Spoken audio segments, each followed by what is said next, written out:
pretty much a lot of people already were assuming that they weren't Robert Baratheon's kids in the first place. But yeah, and then once they cut off Ned Stark's head, that was the story for me. What was the North getting its revenge against the corruption of the Seven Kingdoms? So I guess that's why I'm kind of looking at this in a little bit of a more positive light, maybe, than a lot of people who are like, Game of Thrones is shit now. Because I got what I wanted, which was an independent North. I wanted the North to be totally free of the hello Maverick, I see you in chat. I always wanted the independent North from the beginning. I thought that was the way to go, because all these crazy ass, King's Landing types were just fucking with my snow. Just fucking with my snow castle. And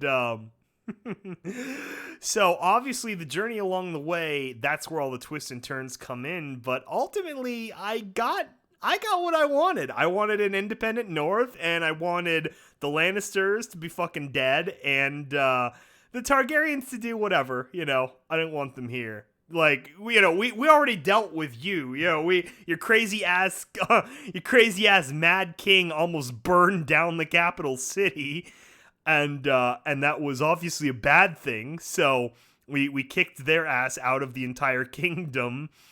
And then what happens is his daughter raises an army, and I know that's another point of contention. I understand that the Dany arc is definitely less than. The big lesson of the Game of Thrones, the last 2 seasons, is why the fuck did they make them short seasons? They should have been both 10-episode seasons, an hour long each, because obviously that's what they knew how to write to. I know obviously a lot of people started getting wary once season 5 started and it was totally on its own and flying separately from the books. But, you can hate on, Benioff and Weiss all you want, D&D all you want, but at the same time, George really could have finished at least one more book by then. I really don't think that Mr. Martin was really kicking it in full gear once the TV show started taking off to close the gap between the storytelling and the books, If he had gotten,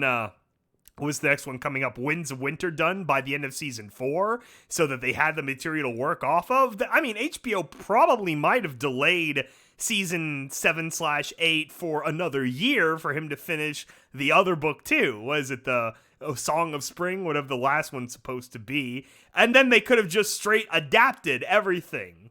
But nope.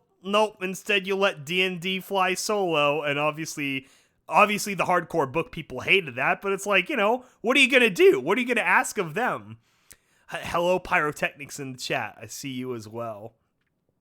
Hound is my favorite of all GOT characters. Okay, yeah, I know. That was when we had the burning, the bells, the burning of King's Landing. A lot of people were very sad. Some people were satisfied, some people not quite so, of Clegane Bowl, which I gotta say was definitely, it wasn't really at the front of my mind. I never paid too close attention to the Hound, but I understand why that was important, and I'm glad that, at least the Mountain is dead. That guy is crazy as, zombie and shit.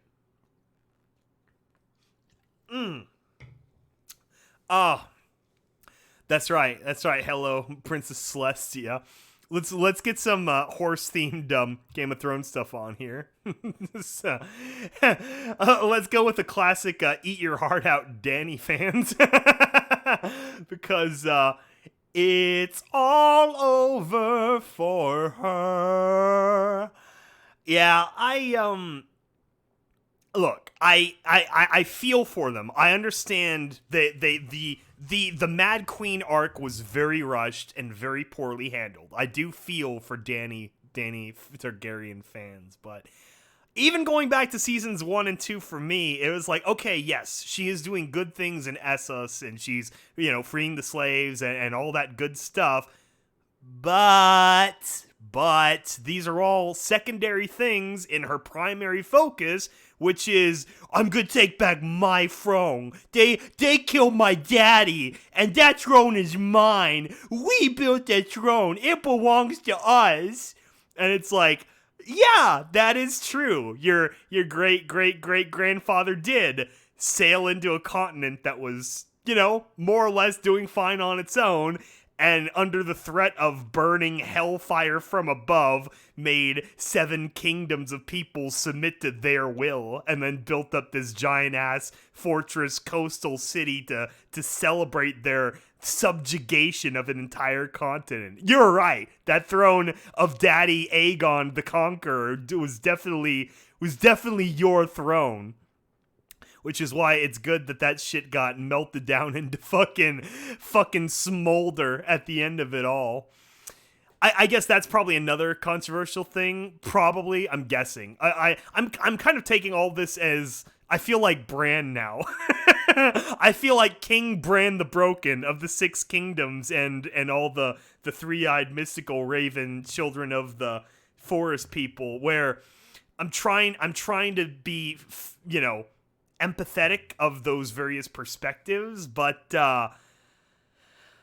here's the thing, like John didn't deserve to rule either. I gotta say, as soon as John got himself fucking got at the end of season 4, I was like, come on, man, really? Like obviously he's trying to do his best for everyone, but he played a little bit too fast and loose with the wildlings. He's literally sticking his dick in there a little bit too much when the rest of the Night's Watch were like, hey, wait a minute, wasn't the whole point of this to keep them away and stuff? And obviously the wildlings weren't any real threat. They were just the free folk, they wanted to be separate of the kingdoms, but yeah, obviously them killing him was wrong too. So he got resurrected and confirmed Lord of Light is real, which is great. I thought that was one of the best lines from, was it Sir Davos or whoever, who's like, Lord of Light, no one knows what he wants or what he wants of us,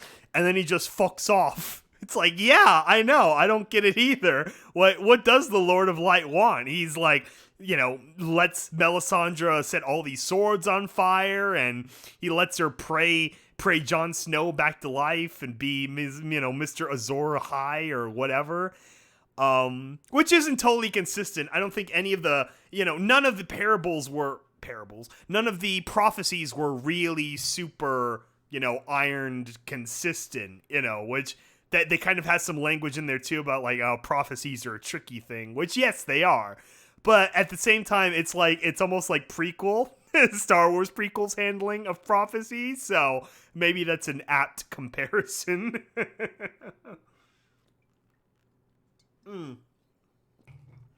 But the thing is, and then okay, you've got Jon back. He helps defend the North, and then you've got the King of the North, and the King of the North sails on down to Dragonstone, which is like, bro, I know you're not like a true born Stark or whatever, but literally everyone in your family who's got a dick and goes sail south, they fucking die. Like every single one. Your quote unquote father, your quote unquote his father, and like lots of people in Stark history is like, you don't go south of the fucking Vale. And then you go south, and then what happens? You get imprisoned by your girlfriend, who's a little bit of a dom. And it's like, okay, yeah, you can play Queenmaker with Dany all you want, but at the end of the day, you're not really in the picture. You wouldn't be king and queen, sharing asses in the Iron Throne. You would be a good little, you would be a good little what is it still harem? Does it still count as a harem if it's a dude in there? I don't know. I don't know about my ancient linguistic history on that term, but that's you'd be head. Yeah, your head would be involved, but not the head you're thinking of. So yeah, it was just kind of pathetic. It's like it's basically what Sansa said, and as soon as they started doing political shit together with the Northmen after they finally killed the Boltons, like in a lot of ways for me, the peak of the show was at the end of season 6, maybe early on in 7, when they A, kill off the Boltons and take back Winterfell, and then B, when they finally fuck Littlefinger and chop his throat open in the throne room, which was really, really awesome. Hello, every banana Lucondrix. I see you as well. Yeah, that's right. The Starks don't do so well in warm weather, which is really great for King Bran the Broken because he's like not really a Stark anymore. He's kind of this like weird mythical, children of the forest like being now. So he's probably safe. He's like he's unstarked himself enough that he's probably not in danger anymore. But yeah, I don't know, man. I understand. I'm trying to be empathetic to everyone who is disappointed with the ending, but you got to go back to the Ramsay Bolton quote as well. It's like, if you think this has a happy ending, you haven't been paying attention. It's like, did everyone forget this? I know it was 3 seasons ago, which is like 4 or 5 years, but still, it was like, it was in there somewhere. So it was like, obviously Jon Snow, Aegon Targaryen III or whatever, and Dany were too obvious. Of course they wouldn't be the rulers. Too obvious. And so for a while I was like, maybe they would open up to a third option. Maybe it would be a Sansa or a Tyrion or something like that. And then once season 7 played out, then I was like, okay, I see where this is going. And then, did Hodor die? No, Hodor held the door, and that's what mattered. He held the door, and I mean, that would have been dark, but they really could have cut to a shot of him as one of the White Walkers in, like, the long night when they're sieging Winterfell. That would have been really fucking sad and dark, but they could have done that, because that's probably what happened to him. Hodor! That was sad, too. It's like Bran, like short-circuited his brain through time and like, like gave him brain damage from that loop at the end where he has to hold the door, which is really, really sad and really kind of fucks with causality. But, I guess he's the three-eyed raven, so fuck causality. I do what I want. Yeah, but, what were we talking about? Season 7. Okay, so as season 7 played out, like, Sansa, she cared about the North. Like, that matters, Again, that was my connection to the show from the first place was, oh my gosh, you killed Ned. Fuck the South, The North remembers, bitch. And the North is gonna be independent one day. And then you had Robb, Robb was the same thing. You had a good chance. You're doing somewhat well in the war, Edmure Tully was kind of fucking around and not really doing a good job on the battlefield and stuff. But then he had to go and get his dick wet too. And what does that do? Then you pissed off the Freys, which really weren't trustworthy in the first place. Like, as soon as we meet Walder Frey, even before the Red Wedding, it's like, oh, this is a creepy guy. No, you really can't trust this guy. But they're gonna do it anyway, and then you get your Red Wedding, and we lose like 3 more Starks all at once. I still miss Kat. She was such a great character in the early seasons. And Robb just kind of like he screwed it up. The same with Jon. They both that was their whole fucking job, was do it for the good of the North. And I see some haters online who are upset about Queen Sansa Stark of the North, saying that, she broke her oath to Jon. How dare she tell Tyrion and let loose the word about, his true identity and lineage and all that. And I'm like, Sansa was the only one acting in the good interest of the North. 'Cause like, what, you're going to keep the secret because Jon, like, really, really doesn't want to upset his crazy girlfriend? It's like, I don't think so. Because Dany, from the start, has always been very clear on, I'm coming back to be ruler of the 7 kingdoms. This is my toy box. Daddy willed it to me. I'm the last dragon. Targaryen throne. It's like, please. The North had its, seat of power for 8,000 years since the last long night, and when they built the fucking wall in the first place, and there were no dragons around flying bricks of ice in from some frozen lakes to keep out White Walkers. Hold on, the White Walker would be really funny. I mean, wouldn't that be crazy if like he was just walking like next to the actual like giants or something? That'd be surreal. Yeah, so I was like, yeah, no, I was Team Sansa. Like, obviously, in the early seasons, she is a bit of a, a little bit prissy, prissy princess girl, and then she goes south and gets wrapped up with Joffrey and stuff. But it's like what during her argument with Arya, she made all the good points, which is like, oh yeah, you didn't stop them from executing father either. You sat in the crowd and hid and then escaped, and it's like.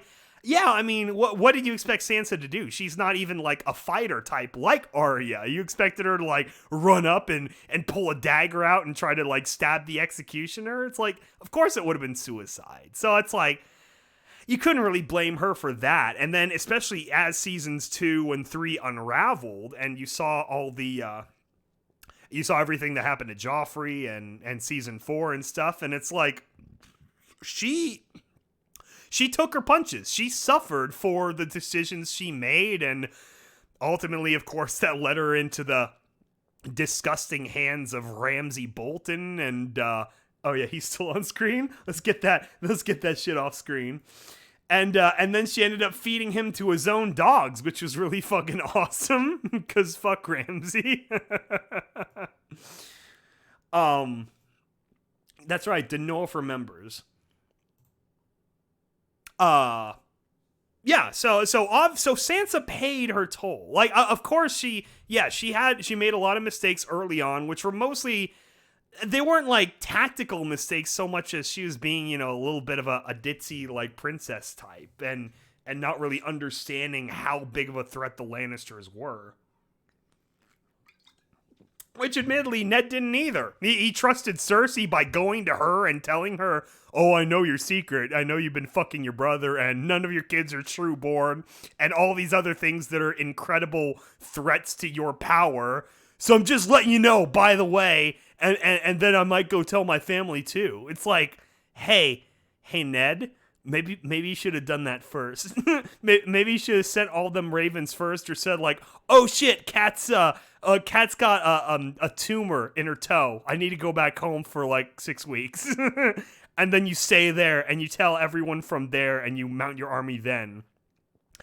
But no, and just the same as Jon, he was too trusting and too true to his oaths and word and kind of like, it's that kind of naivete where it's like, oh, sweetie, no. It's like, oh, she won't do it again. Like a battered housewife almost. It's like, come on, man. Like you gotta have some sense of the world. And this is a guy who fought all these wars, and it's like, so unfortunately, Ned did deserve to die too. And that's kind of, especially early on in the Game of Thrones, that was the lesson, is that none of these people die really like undeservedly. Usually it's their own missteps and mistake that lead them into these scenarios. So I was kind of the same with Jon. He trusted Dany the whole time, and then when she, when the gods flipped the coin and it turned up tails and she fucking burned down the whole city, then he's like, oh no. Oh, I chose poorly. And it's just sad. It's just like he didn't deserve the role. After a lot of that stuff, I was like, I don't want Jon on the throne. He's not a good decision maker.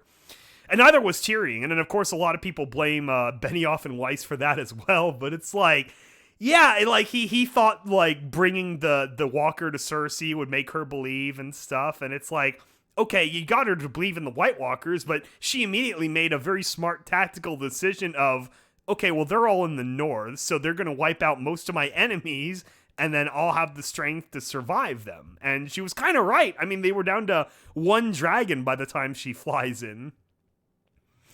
Yes, how has everyone been? And feel free to leave comments of what you expected or wanted and stuff in the chat. Pay your fealty to King Bran, everyone. King Bran the Broken. So yeah, at the end of it all, and especially the last 2-3 seasons after she got out and she Yeah, she little-fingered Littlefinger. In the Vale, when he dragged her there, because he's got a creepy, sick obsession with her mom, and he's like, well, now you're just like your mother, and you're he starts creeping on her now, and it's like, ew, no. But she was able to out-Littlefinger him and convince the Vale that, to convince them of his story so she could keep him on the line with the entire Knights of the Vale.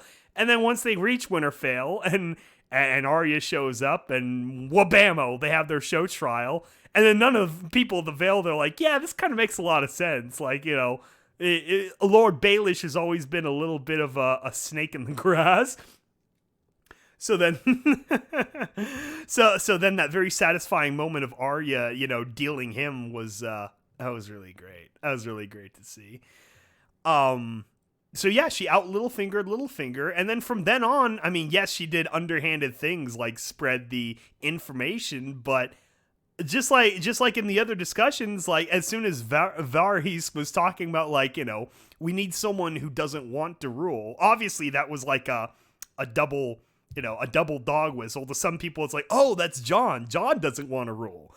But then when you go back to episode 1 of season 8, they have that little line with King Bran the Broken about how I don't really want anymore. I have, I mostly live in the past. I have no desires of this world.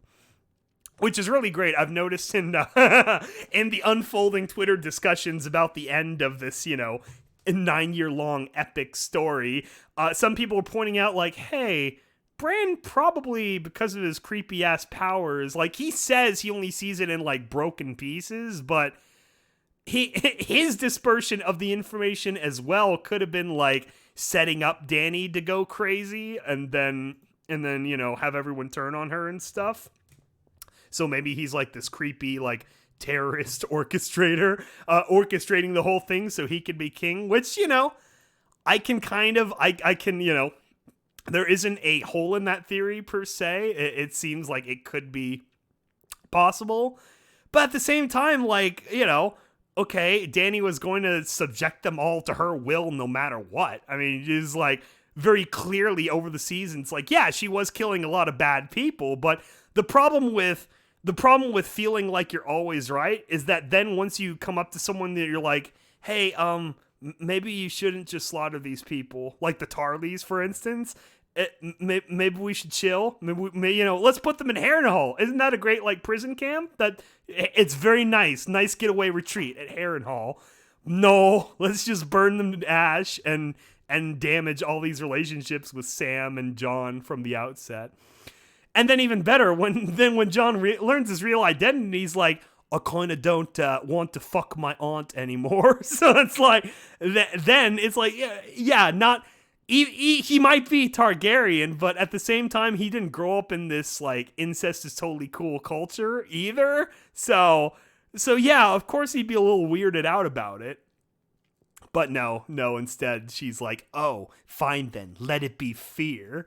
It's like, okay, chill. But she didn't chill, and then no one chilled, and it was very much the opposite of chilling.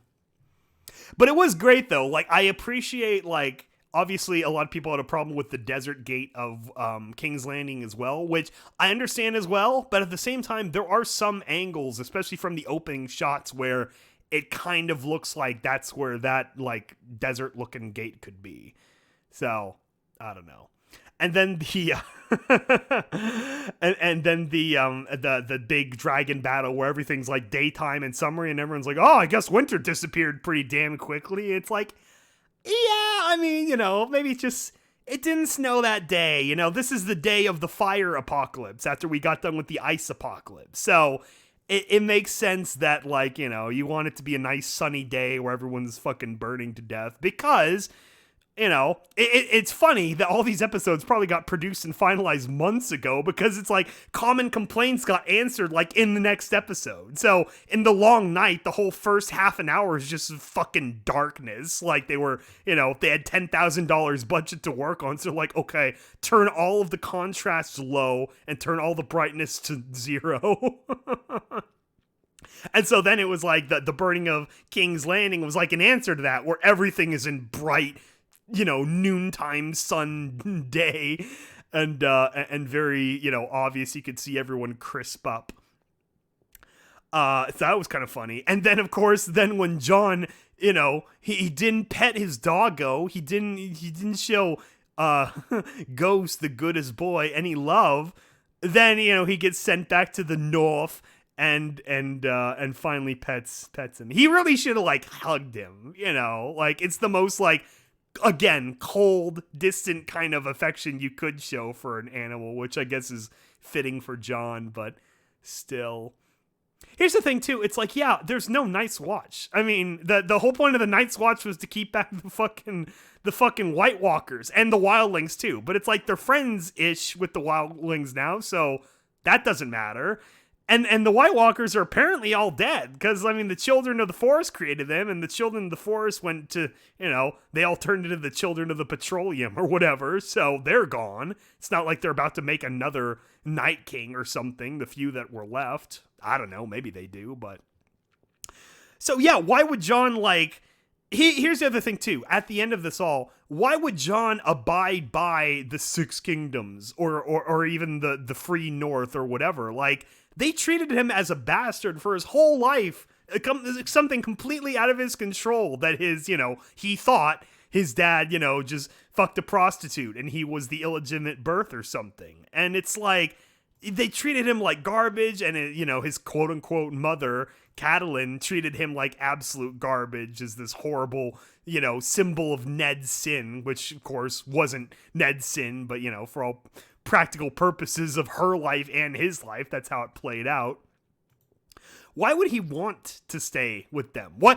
First of all, why would you abide by you take the black and you father no children and you have no name? How about you flip them off and you go north with the wildlings, which I'm hoping is what he's doing, and you just start a family up there with some wildling girl. Obviously he had a little bit of the, the wild wild flavor after what's her name. So just find another wildling girl and start a family there. Start a new name, you don't even have to stick with Snow. Just create some other name, since you have 4 names. Oh, here we go. More in the chat. Oh, yeah. The episode 1, Jaime throws Bran out the window, which is foreshadowing of how Jaime's character development would be thrown out in season 8.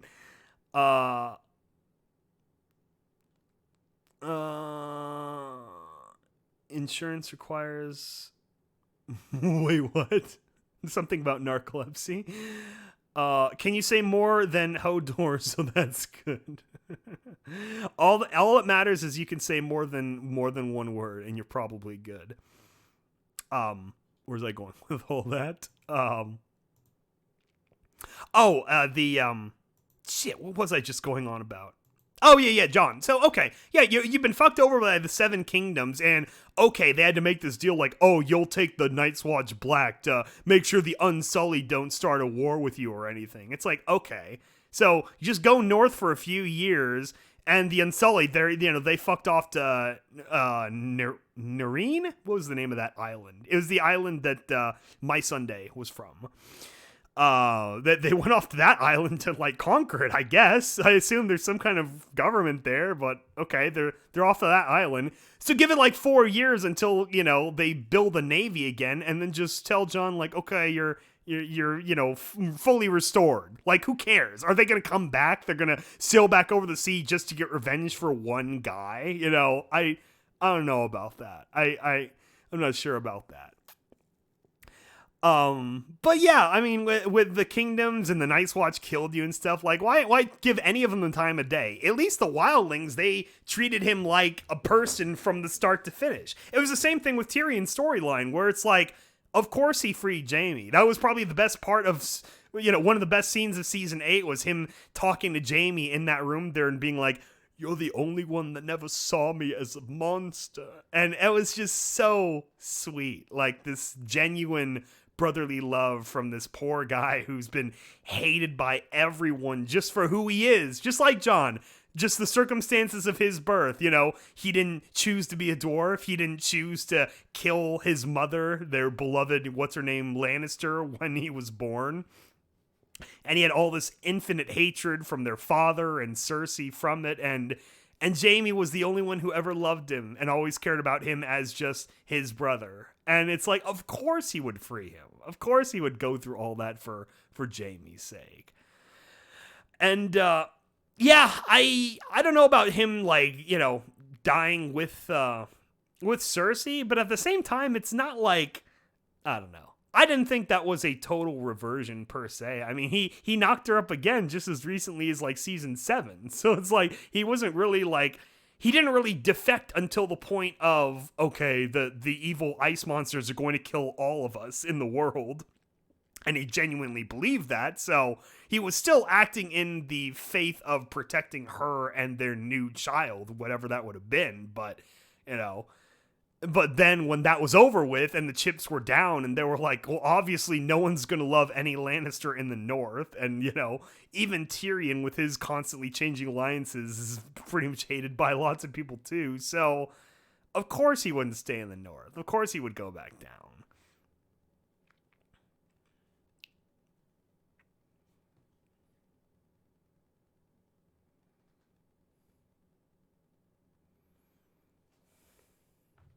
Okay.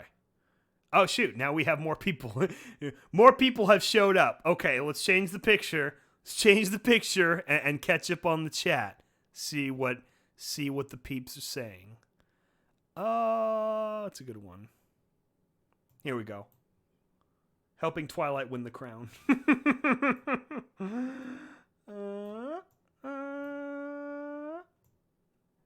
we go.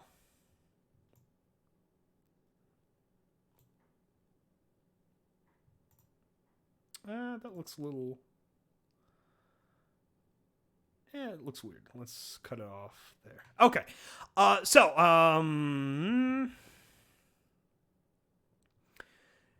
Season 8 ruined Game of Thrones.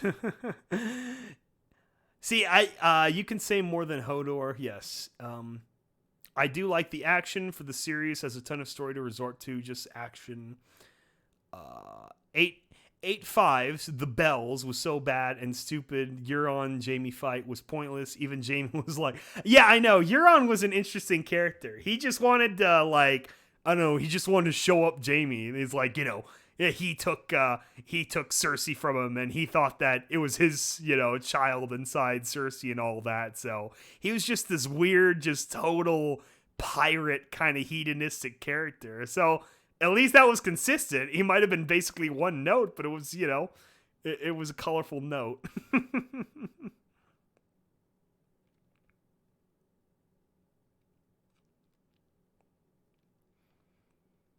That's right, the Hound satisfies all my needs. Somebody's gonna die for some fucking chicken. I did wish, I was waiting all of the Hound scenes in season 8 for him to make one more chicken line. I was really excited for that. I'm going to King's Landing to eat all the fucking chicken I see or something. Applejack would take the crown from Twilight. Yeah, I don't know what the equivalent would be of, you know, what the character odds of Bran ending up on the throne if we transliterated all the pony characters into Game of Thrones. I guess it would be like Applejack, a character a lot of people think of as a background character and no one cares about in a lot of ways, that her ending up on the throne would make sense. How about their breaking the wheel, quote unquote? That the wheel was the hereditary monarchy, and their new system that they kind of devise on the fly. Which, again, one of the many problems of the seasons is that these weren't full seasons of 10-hour-long episodes each season to really flesh some of these ideas out.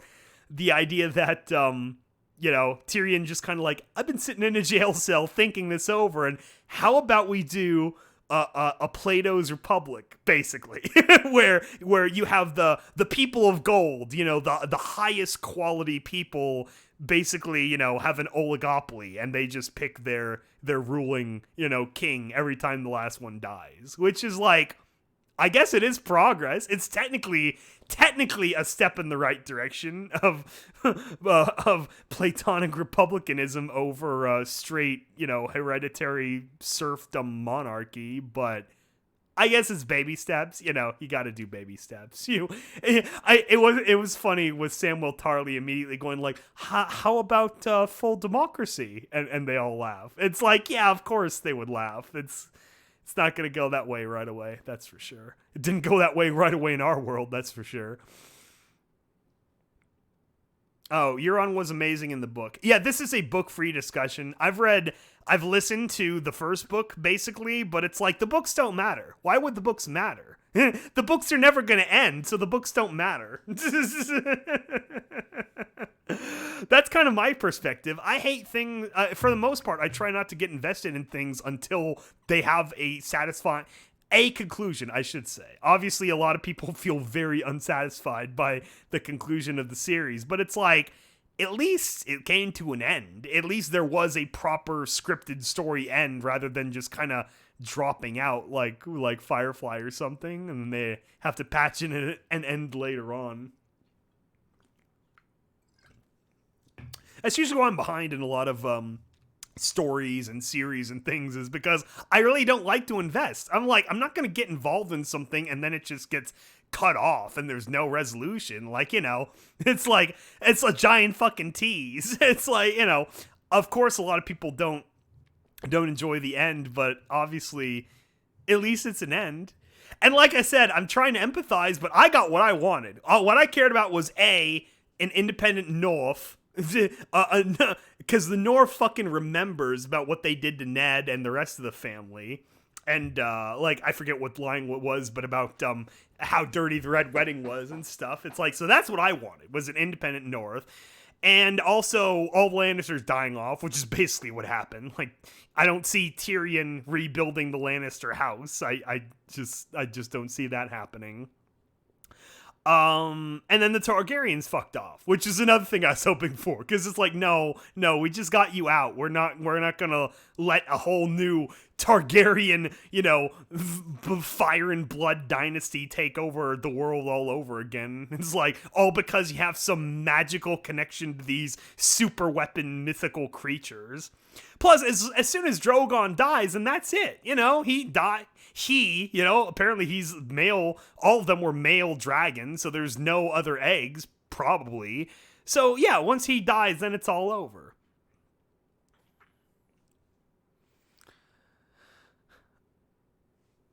Yeah, I mean, the books matter as far as the raw material, obviously, but as far as the ending, it's like, oh yeah, what's the ending we have right now? We have the ending of the show, and then the ending of the books, which is nothing. Where Jon Snow fucking dies, and then that's it. Jon Snow died along with George R. R. Martin's care to actually finish the series. So no, the books don't fucking matter. Only the show matters, because only the show ended. Now, in, 45 years, or 55 years, if the books do somehow get created, then they might matter again. Then that could be interesting. But right now, no.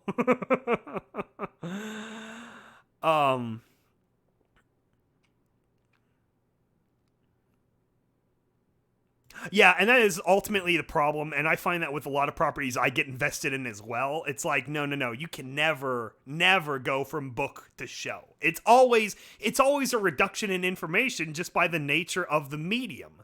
You can only go in the other direction. So as a kid, I loved, Jurassic Park, and the movie was amazing, and, the John Williams music and everything. I got very emotionally invested in that, and then when I got older and I read the book, which is definitely more, mature of a story than the actual movie. I know the movie was PG-13, but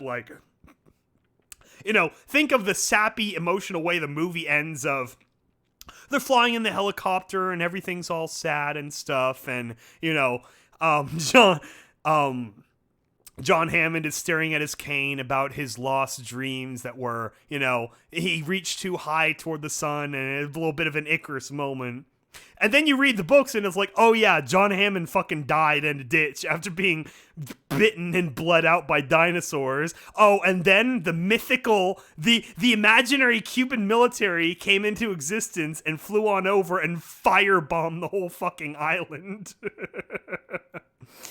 So no, I do feel bad for genuine original book fans. Obviously, it's the that was my, as soon as things broke away in season 5, and already people were like, Team Stannis was very upset that, okay, and what, Stannis is just gonna burn his daughter, and then that's it. So of course he's gonna die because he did a very unforgivable thing in the show of burning the cute little girl. Oh yeah, Viserys' death in the early in season 1 of getting literally like what, 10 kilograms of molten gold poured straight onto his head. Like, I've watched the scene several times, and every time I'm picturing what it would feel like. Can you imagine what that would feel like? As soon as that first blob of molten gold touched the top of your head, it's like instantly all of your hair and scalp would vaporize. It would burn away, sear, and just literally turn to steam and puff out the sides within milliseconds. And then that same effect would keep melting through that point of contact through your skull until it starts doing the same thing to your brain, which is full of all this goo and blood and water. And so, of course, water, as soon as you touch hot stuff, it's going to vaporize as well. So from that point of contact, the gold would would mushroom cloud inside your brain, and everything just starts vaporizing and whatever, and then all the rest of the gold forming the crown around his head, and then you see him just go limp and then drop, and you hear that nice against the ground. I loved that. That was a really, really cool death. Yeah, that was another problem of season 8 was the the disparity in the scorpions. Like, they really needed a better explanation of the scorpions surprising them, because it didn't look very clear that the ships were hidden behind the mountain. It's, and the thing too is okay, maybe one of them lands a shot, but not all 3 of the first shots all at once right into Rhaegal, and then he just fucking drops it dead. That was a little bit too much. And then on top of that, even if you knew what to expect, even with, Dany, flying from the sun so they couldn't aim well, and then just start burning the ships, they had, a fucking lot of scorpions. They should have showed a lot more scenes of bolts flying over her back or underneath Drogon and stuff, and her having to do flips or go underwater or something. Maybe distraction from the other, from their navy, from the what's her name's ships. It was a little bit too convenient that the dragon just instantly wiped out all of the scorpions. That was a little bit maybe they could have fixed it with less scorpions. Maybe just have 5 or 10 capital ships that have the scorpions, and then, maybe 10 along the walls or something like that. And so we go through, a 30-second to a minute-long scene of her getting to each scorpion and destroying it, and some close calls, and then intersplice that with other fighting. There's another thing that could have been fixed with more airtime, with a full-length season. Oh, yeah. Yeah, now everyone's getting to the gold brains part.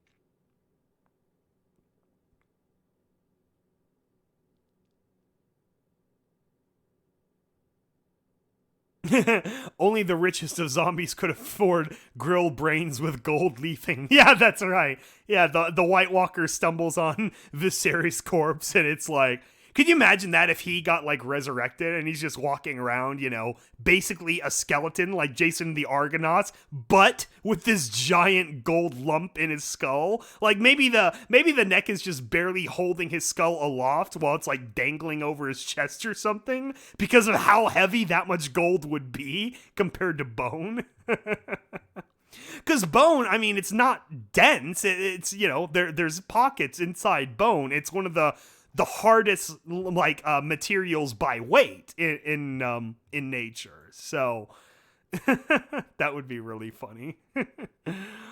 Obviously, all of the the White Walker scenes should have been a lot better. It should have been a lot more fighting like Hardhome and things like that. But everything felt really weirdly accelerated the battle with the which dragon got turned into the ice dragon again. Was that Viserys, I think?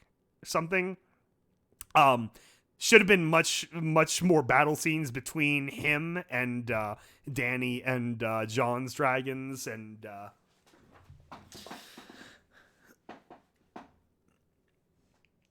yeah, that's really the key problem. I want to go back to the point in their writer's room or whatever where they decided, yeah, we're going to do something different with the last 2 seasons. Like, was it that they laid out the, like, outlines and they just decided, like, for narrative reasons, it's better to break things up in these very arbitrary, like, hour and 10-minute long episode, and then hour 15-minute episode, and then back down to just an hour, and then up to an hour 20. Like, it was very inconsistent, and it seemed needlessly so. It really seemed like they could have just rearranged a couple of scenes to make them fall a little bit better into their conventional timing, because they'd been writing in that timing for 6 years already. I mean, every season had a pretty well laid out, like, buildup of story points and stuff, and then you had your big action episode of the season. Ned Stark fucking dies, and then you have your episode 10. Season 2, you have all your buildup, and then you have Battle of Blackwater Bay, and then, the aftermath. And then season 3, you have the Red Wedding. Season 4, you have the Battle of the Wall. Season 5, you have what was season 5? Was it Stannis? The Stannis army thing, right? I think that was season 5. Or no. Then the big battle of season 5 was Dany and the other stuff going on. See, I never really cared about Dany. I really don't. I didn't absorb a lot of her story too deeply because I was like, fuck off, stay in Essos. And then, of course, season 6, the Battle of Bastards. Probably the peak of the show was retaking Winterfell from the fucking Boltons. It was so satisfying. So satisfying. And then that, fall off. And then, of course, season 7 was then they go into the icy lake and they lose a dragon because the Night King is really, really fucking good at javelin. and turns him, and they get Jon out, and they have a captured White Walker. So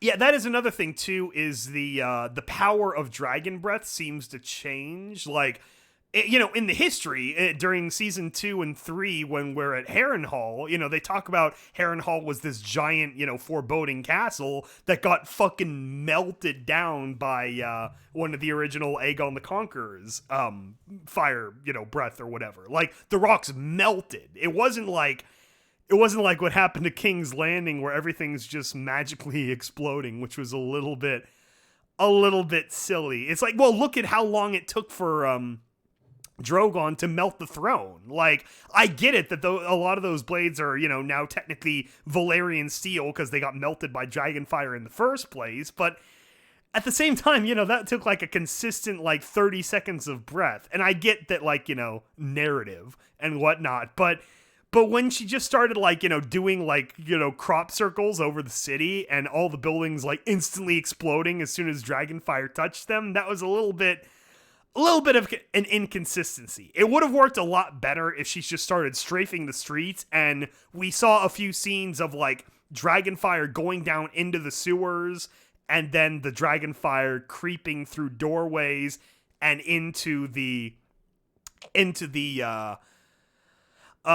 wildfire reserves, because of course we start seeing that over the course of that episode anyway. That's the closing of the arc where, okay, the Mad King was planning on doing this all along, which is why he stashed wildfire all over the fucking place. So then seeing her just strafe through the streets and those flames reaching those supplies, that would make a lot more sense of then the explosions and the buildings collapsing and the liquid fire starting to pour over the streets and everything. But just the dragonfire alone wasn't quite, that was a little bit OP. It's a little bit OP in the context.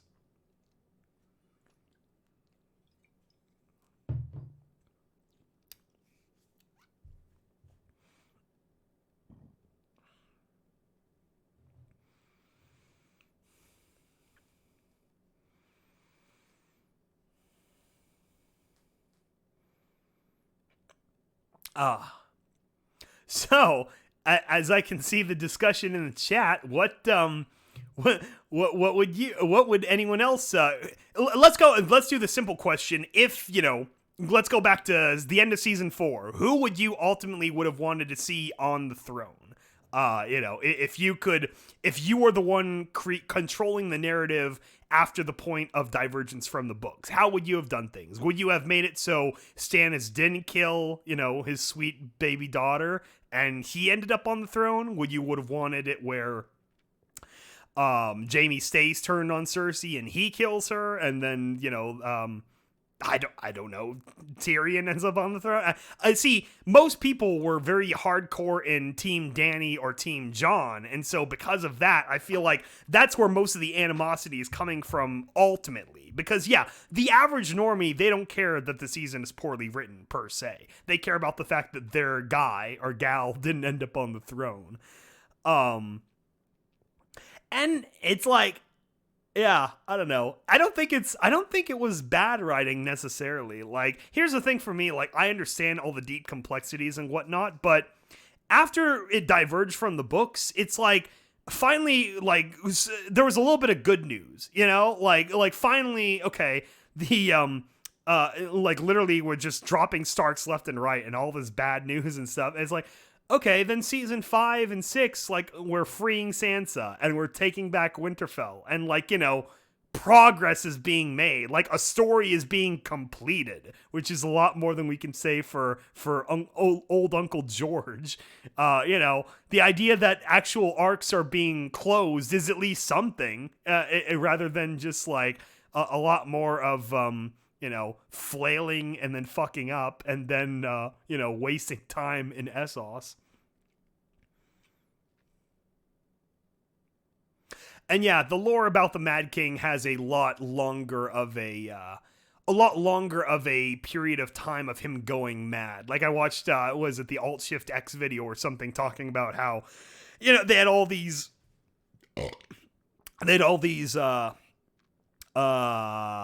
miscarriages, like his wife, it was like Henry VIII almost, or no, Henry VIII was all the daughters, but they had a lot of kids that just weren't viable, probably because of all the inbreeding. And then he was starting to get jealous of Tywin Lannister, who was much smarter and more put together than he was, because he's fucking crazy. And so people started respecting Tywin a lot more, and he started getting really suspicious that Tywin would lead some kind of coup rebellion against him or something. So that's it was like little by little, and all these really deep, backstoried histories where didn't George just write like a prequel book also that like he claims the bookseller wanted first, a Fire and Blood book, so they could write their prequel show? Like god damn, really? That was your priority, rather than have him finish the actual story as soon as possible so they could convert it into screenplay as soon as possible? Because obviously people were happy with the screenplay conversions. Obviously the first 4 seasons did really well. And the thing is, the last seasons have done really well too. They're just more popcorny, quote unquote. They're much more mass appealing. Apparently. I get it. There are still some scenes I would say were pretty quality in terms of the way interactions broke down, but I understand, like, obviously if you don't have all this giant repository of 40 hours of story material to work with, it's going to be less than.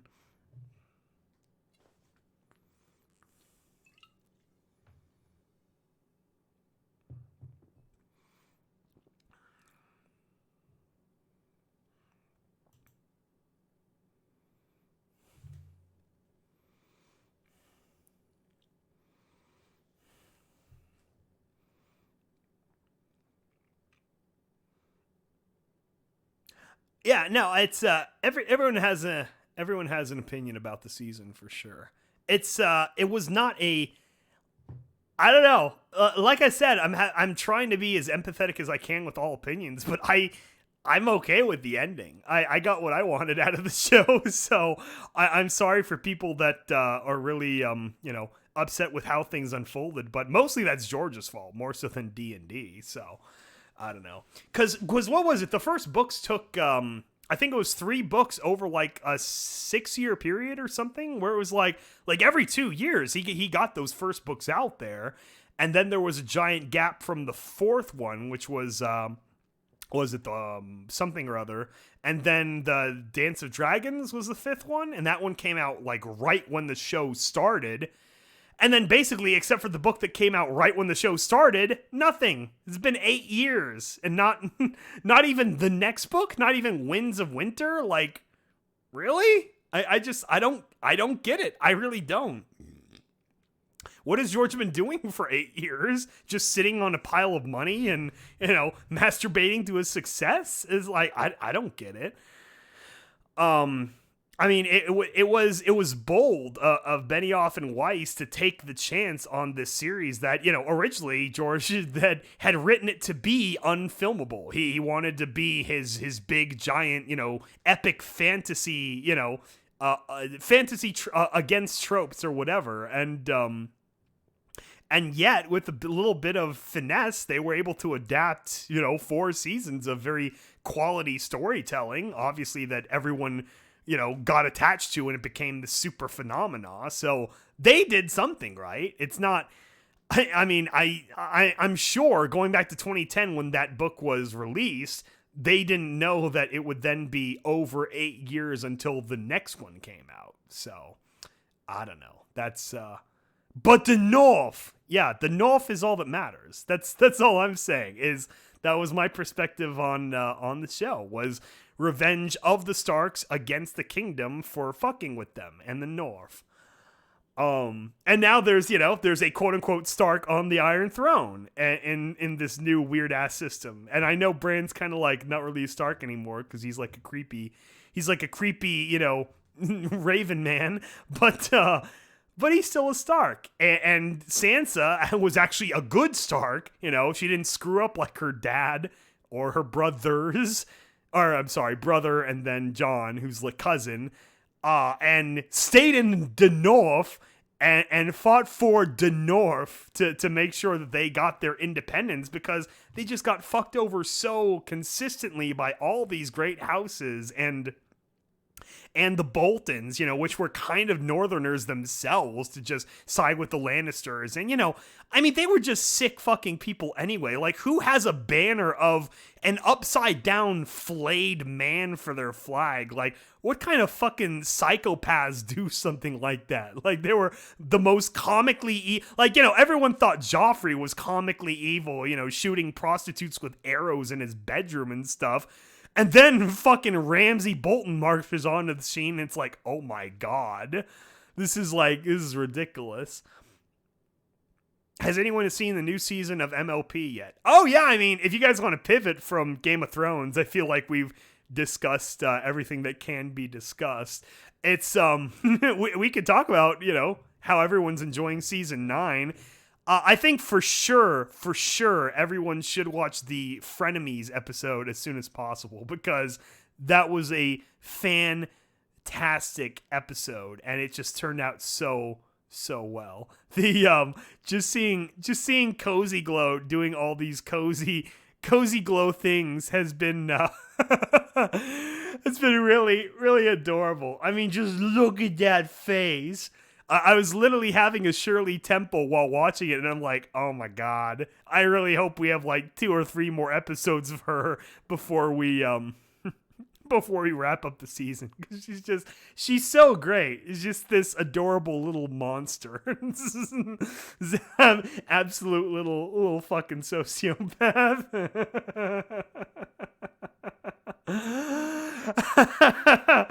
Evil baby jail. So yeah, if you haven't seen Frenemies, you gotta see that. That was really good. Oh yeah, and then there was the Yona Sad song. I didn't actually watch that episode, but I do have to check that out at some point, because I felt bad for Yona, and it's a little bit sad that the only way they could give Sandbar character is by hooking him up. Basically, he had no other character arc, so they're like, okay, but hook him up with one of the other Student 6. And unfortunately, for too many shippers, that student 6 was Yona rather than Galus, whatever. It was Gallus rather than Galus.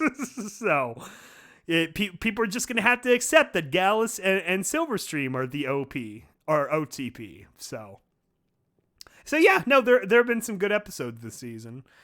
There have been some episodes too which seem kind of like filler, which I kind of get. Like, you got to have a few more like quality, like slice of lifey kind of episodes, like this Frenemies episode, which is like, it's part of the greater plot line, but at the same time, it was very much just showing off the character interactions of the three, of Evil Baby and then Changeling, and then not Tartarus. Who's the centaur guy? Tyrek. Grogar the Barbarian. That's right. You fools, look what you've done to me. That would be a great end game. Yeah. Of Chrysalis to get rainbow-fied. A little bit too much of a dose of friendship. But yeah, I like Grogar. They've been doing well his character of, setting him up as some ancient evil being, from Gen 1 that simply reappeared to exert his will upon the world. Yeah, that's right. We need a pony on the Iron Thorn. That would be great. Yeah. Let me see here. I had a few more of these picks. There we go. Let's put Sombra on the Iron Throne. He could do something fun with that. Tyrek, Chrissy, and Cozy are Ponified Team Rocket. Changed my mind. That is actually a really good, I like that. I like that idea of them pursuing that dynamic. I can definitely see that. Team Rocket. I see. The reason we need more success of the Pokemon live action movies is because I want a live action Pokemon movie so bad now. I want Team Rocket the movie so bad now because it's just so great. The Jesse and James and Meowth interaction has been like one of the core great things about the anime, especially. I mean, a lot of that's because of the actors, but just in general sense, it's been great. Where's that picture? I was just gonna pull up for us talking about this. Okay, man, where is it? Here we go. There we go. Twilight Mewtwo. I found a set of art from, who is this person? By Cloudy Glow, who did these art of the ponies wearing Pokemon costumes, basically. So you had Twilight Mewtwo, which is great, and then we have Apple Venusaur, Rainbow Dark Charizard, I think. I don't know. I'm mostly a Gen 1er, so I'm not following on your newfangled fourth evolutions or whatever. Then, of course, we have Butterfree Rarity, sorry. Mr. Pinky Mime. Flutter Chansey or Blissey? I think that's the Blissey hair. Spike the Growlithe. And is that it? That might be it. Yeah, and then Twilight Mewtwo, which is the best one, clearly. I mean, look how amazing she looks. So, whoop. And remove. So yeah, it was great. If you haven't seen Detective Pikachu yet, you really should check that out.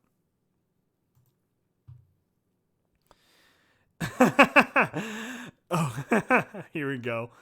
Team Rocket blasts off at the speed of light. Yeah, okay, give me a second. I'll get that on screen. And there we go. That does work really well. I really like that. Oh gosh.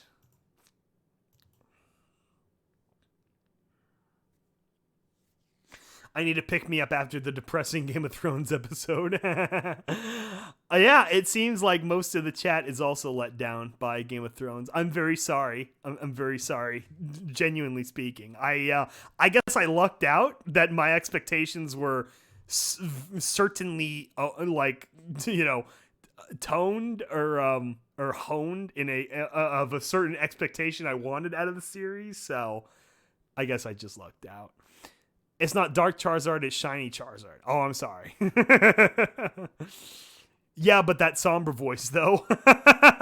Sombra's voice was fabulous in the season opener. It was definitely something else. I'm not sure what I expected of Sombra voice, but it wasn't quite that flamboyant. I get it for sure, but it was still interesting. But I liked it. I thought after the fact, it worked. After, digesting it a little bit, it actually worked pretty well.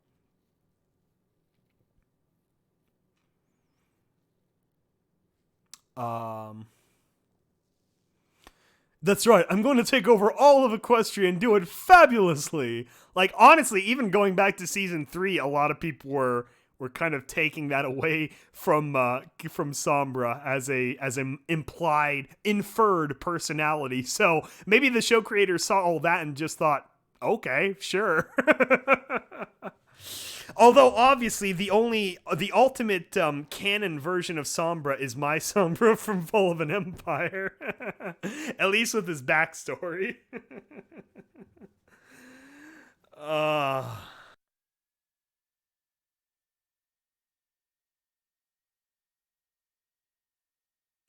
Okay, so have you seen the new DWK recap yet? Is that the one of the season 8 closer with Cozy Glow? I gotta double check. Maybe not. I was recently rewatching his Equestria Girls videos, which were of course great. But no, I'm not sure if I'm caught up on the latest season episodes.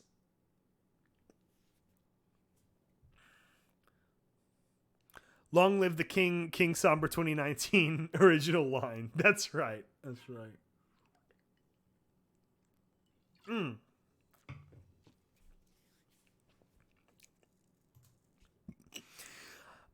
Speaking of projects, I'm also really excited about the Great Experiment. We made some really big strides on that this week because I finally had a little bit of time to work with on projects because Everfree fell through on me. But hopefully that'll be the last time. Hopefully I can make it next year as well as Babs, but we'll see what happens. But yeah, we got two very big important pieces of the documentary done, so I'm very excited for those to get rolled into the finale, because that's gonna be really great. Speaking of other season 9 stuff that I haven't actually seen the episodes, but the memes are there, and so that's all that really matters. Oh yeah, this is great. This is great too.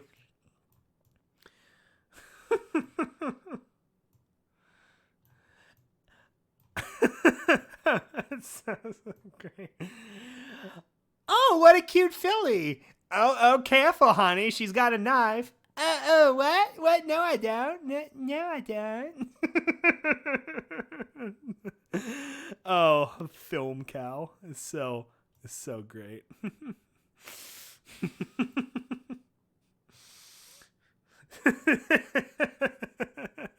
It's just, she's such a great evil little baby. It's just so great. She's like the best villain we've had in a while, honestly. I really like her character.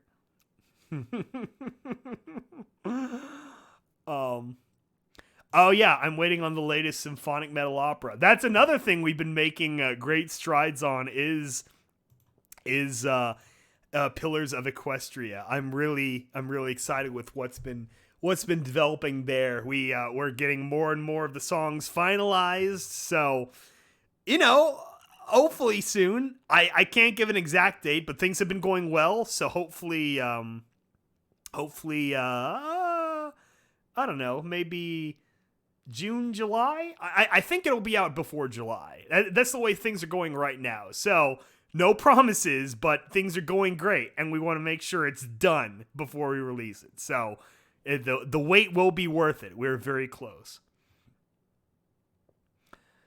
We just need to make our own con. Yes, we do. We'll start our very own Fallout Equestria convention where it's just us. Skybolt, how do you watch season 9 and where? Because I only have Netflix.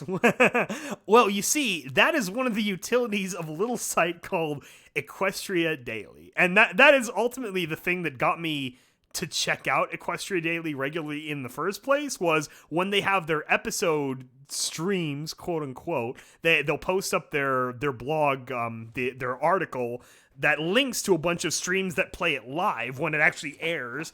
But I'm never, home or up or whatever, paying attention when it actually airs live. So then usually like 12 hours later or something, then they start posting links to a mega upload or, some kind of send link video somewhere where you can watch the episode online. Also, I'm part of a few Facebook groups that just happen to upload the entire episode as well. And so I'll often be able to download them from there.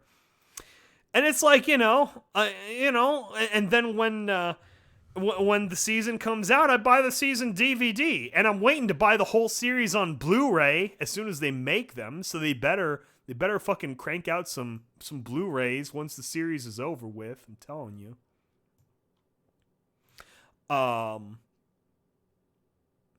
Before Stranger Things 3 noise. Yeah, that's right. Stranger Things 3. I'm excited about that too, because it's been a while now. It's been 18 months since the last Stranger Things. So we'll see what this summer themed story is all about. Fallout Equestria Convention, my friends at Dead Tree Studios would jump all over that. Yes, we are tertiarily invested in Dead Tree Studios as well. They decided to meme on us on Twitter a couple of weeks ago, and so we had a small meme incursion back and forth, but I don't know. They made the mistake of fighting us on our own battlefield, which was audio memes. So we quickly put together 3 or 4 little segments and sent them back, and it was a ground force campaign. We had fun. We love our Dead Tree Studios guys, but they're all Leafs, so you can only love them so much. You can love them as much as you can love a dog or something. Are you a good law-abiding citizen and not watching the Italian releases? Listen, I only speak 2% pizza. That's the capacity of my knowledge of Pisano, Badabupi. So no, I don't watch the Italian releases. I remember, was it season 7? I watched one of the Dutch releases that leaked way early. It was the one for the Spike's dad, quote unquote, episode. And it wasn't right because all the voices are different, they're Dutch actors and actresses and whatnot. So it's first of all, the voices didn't match. So that threw me off. And I fucking hate reading subtitles, and I don't speak in Dutch. So I was like, okay, this is a bad idea. So I just waited for the English to come out. Gotta know some of that Italian. Yeah. And yeah, the depth of my Italian heritage exists within the DiGiorno's box in my freezer.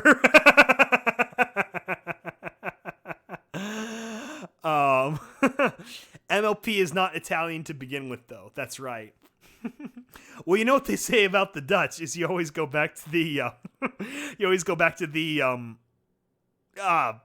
fuck, what's it called? Yeah, damn it. Okay, guess that joke's not gonna work. Austin Powers, god damn it. Austin Powers joke about there are 2 things I can't stand: people who are intolerant of other people's ethnicities and the Dutch. There you go, my cocaine.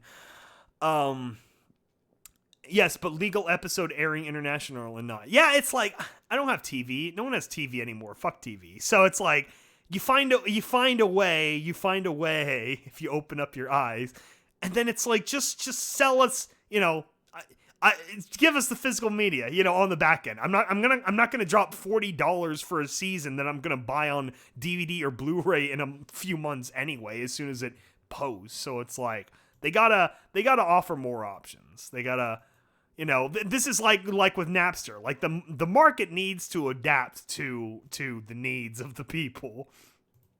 Especially if these things are like creative arts, because it's like, I understand it is intellectual property, but at the same time, copyright has gone way too far over the centuries, and B, it's a non-scarce item.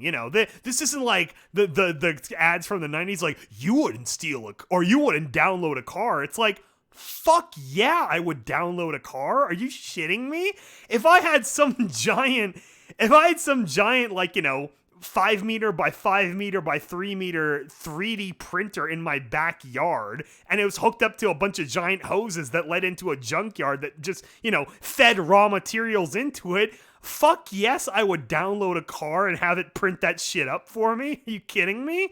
The question is scarcity, and it's like, the problem with copyright is copyright has been so horribly abused, going back basically to the Statute of Anne, where all it does is protect corporations. Like, copyright was invented so that the people who ran the few printing presses that were around in England and other places had a monopoly on the kinds of books they could print, basically.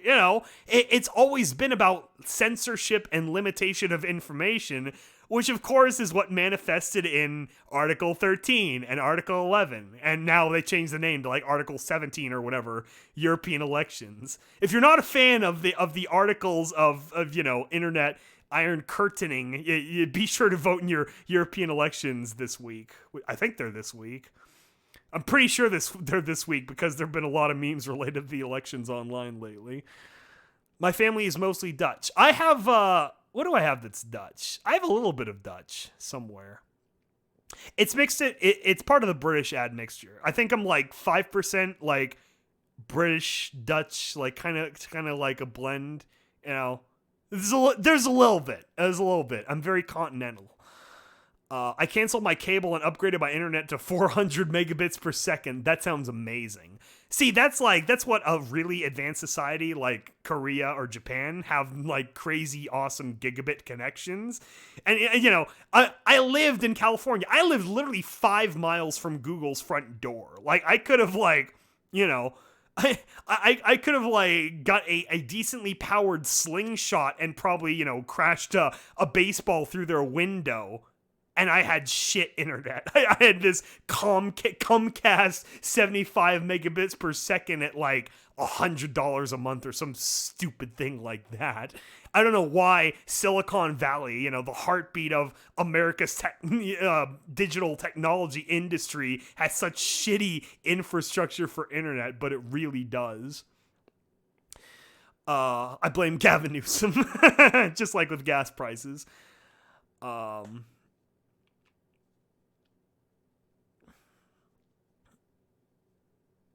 Yeah, I'm really lucky right now with, I have a new internet provider that basically has matching upload and download speeds. So I get like about 100 megabits per second down, and when I'm lucky, I get about 100 megabits per second up as well. So my uploads to the internet for like, confessions, big 4-hour videos and stuff is really not as bad as it used to be. But then, of course, when you're using a VPN, that gets cut a little bit. But I don't use a VPN all the time. It's just when you're doing special internet things. In China, everything is legal. Yeah, that's right. The Chinese, they know what's up. They just steal the copyright of, Western tech and then of West tech and then make their own version. It's genius. That's literally the whole reason Google went back into China in 2011, because they're like, look, they're already like copying our stuff anyway and just making their own like Chinese Google or whatever, so we might as well just go there ourselves and make money off of it. It's like, oh great, solid principles, guys. That just because you're doing it to like maintain your cash flow, that doesn't mean you have to build like all these special internet censor tools for them also. You could just choose not to do that. But, you know, you do you, fam. You enjoy that. Okay, what else is there to talk about? We talk about horse, we talk slightly about ponies, and we talk a lot about the Game of Thrones that everyone lost except for me, apparently, who was fully satisfied with the ending. Oh man, it's unfortunate. Let's go back to. Okay.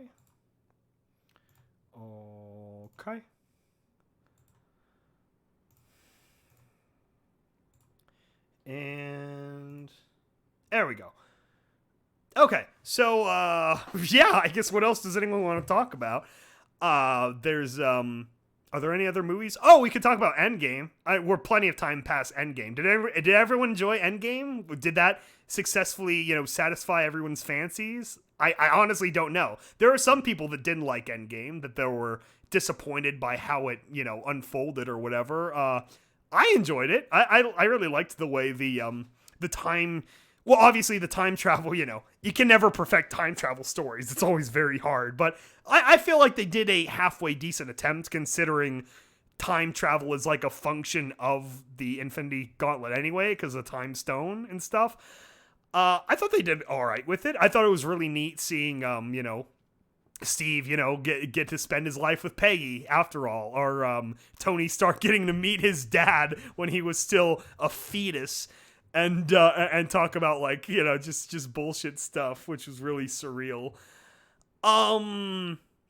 Rest in peace, Black Widow. I kind of wish she got some kind of funeral. Like, I understand why they had to focus on the Tony Stark funeral, but it was still a little bit sad. Just a little bit. But by far, the best scene in the whole movie was the final snap, was Tony Stark getting the glove and just being like, I am Iron Man. That was so fucking awesome. I gotta say, it was like, how do you one-liner an end of a 22 movie arc, but just that total like roundabout payoff from the very first movie of, Thanos, big purple ass going, I am inevitable. And then Tony taking the gems back from him being like, and I am Iron Man. And that was so great. It's so great, you guys. I'm super serious. So it was a great movie. I was fully satisfied. All of my fancies were tickled. The editing stressed the runtime was way too long. Endgame was good. It was sad to see Iron Man go. Yeah, of course. Yeah, of course he was the best Avenger. I mean, the entire frickin' 22 movie series was built on his back, and even a lot of the ancillary characters and films worked because of him. The entire MCU Spider-Man worked because of his father-like relationship with Iron Man. The whole Captain America storyline, especially with Civil War, worked because of Iron Man. It really was incredible. Does that make Pepper Iron Maiden? I don't know. Like, I think in the comics, because here's the thing too, Pepper still has that crazy firepower, right? Why wouldn't she use that at the end? That would have been a neat callback to Iron Man 3. Give her the hot stuff, whatever her superhero name would be, hot stuff. And then Iron Maiden should be the daughter. Iron Maiden should be Morgan, obviously. That would be really sweet. I've already seen fan art of that, of someone drawing up Iron Maiden, or Iron Morgan, making her own little thing in honor of her dad. Where is that fan art? I just saw that / downloaded that too. Where is it? Now this is shit posting. That's right, it is. Where was that? What was that? Oh, I also saw John Wick 3, if anyone wants to talk about that. John Wick 3 was very enjoyable.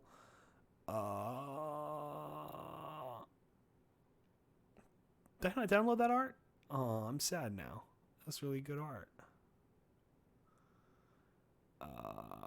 Let's try one more place. See, it's hard when you have like multiple meme folders about where to find things that you download and sort them into. Okay, man. Where'd you go?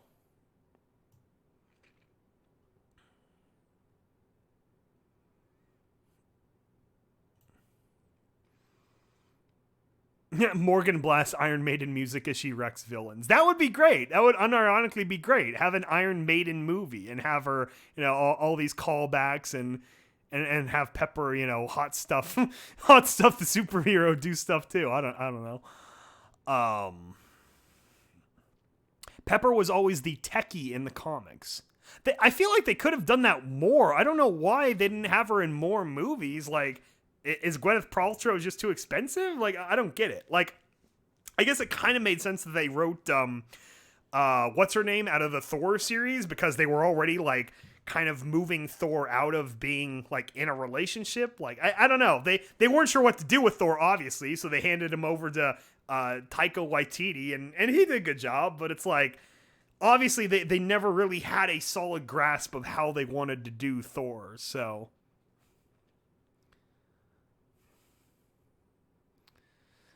Let me see here. Where is that fucking fan art? I know I downloaded it. Where is it? Where is it? Where is it? Oh, this was cute too. Someone drew art with a Skarmory nest on a flagpole of all the great things of if Pokemon World really existed, and you have all these Pokemon in cute situations or sad situations. Oh my fucking god! Did I really not? Okay, whatever. Fuck it. I guess I didn't download it. The Thor abides. Yeah, I saw some people were some people weren't happy with what they did to Thor's character, but really, when you consider the context of the Thanos fight, it would make a lot of sense. Like, Thor was a broken man. He aimed for the chest and not the head, and because of that, everyone died. And he spent 5 years after killing Thanos way too late, just thinking his one mistake of aim is why 5 billion people died and all these plants and animals and stuff. So yeah, that would push him into like this crazy, downward spiral. Glacier Frostclaw, Skybolt, you lied to me. Over 3 years ago, I asked if you'd ever do another Screwball themed song, and you said probably if I found the inspiration. Obviously the problem with that is I never found the inspiration. I'm glad that people enjoyed my version of the Never Had a Friend Like Me, but yeah, even with Discord, like I almost felt like I was going too far when I did the Discord's Lament song with the Fluttershy and the what was that Nightmare Before Christmas song? Because it was Jack's Lament. Yeah, there are few who deny it. What I do, I am the best. Yeah. So I thought even that was a stretch, but I was like, I don't know. I wanted to release a Halloween song, and I couldn't think of anything else. So I was like, okay, we'll go for it. But no, Screwball, she was such a one-time, one-note character that I have yet to think of anything else I could do with her. They also opened up for Death of Hulk, because that happens after Iron Man returns, and he becomes an anti-hero villain in it. Oh, that sounds neat. Is anyone excited for the Joker movie? I know that's been memed a little bit, but I'm genuinely excited. I think it looks good, as I wasn't sure when I first heard that they were casting Walking Phoenix for the Joker, but yeah, I don't know. He seems to pull off the character pretty well. Where's the is this it? Is this it? Oh, this is a meme version of it from a Halo page. This is his Joker in the newly iconic red costume with like fucking bowling shoes and stuff. So I don't know. It looks kind of it looks fun. Maybe fun's not the right word. It feels like an appropriately deep like character examination of the Joker, but it just like completely unrooted from the other movies and stuff, which obviously DC should do going forward, because obviously DC didn't do a good job with their big interconnected universe. They just didn't. I play Screwball in a tabletop game, and the Game Master Zen made the greatest mistake he ever could. He let Screwball gain a Draconicus form. Oh, that's perfect. So she just basically becomes Discord 2. Discord 2, Screwy Boogaloo.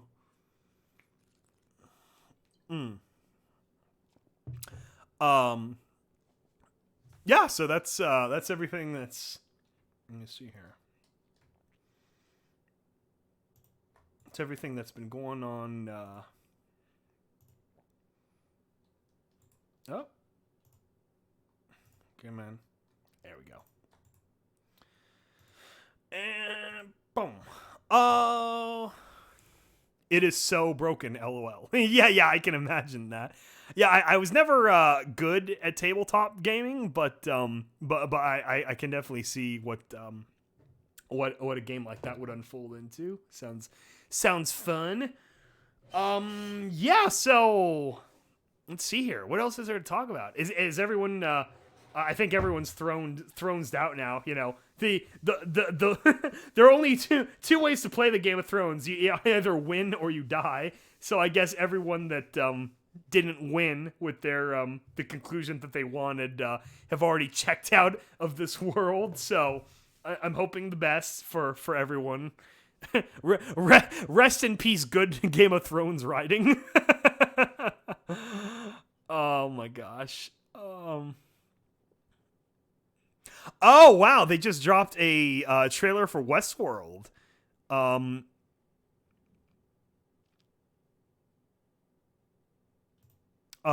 James has dropped this into the chat.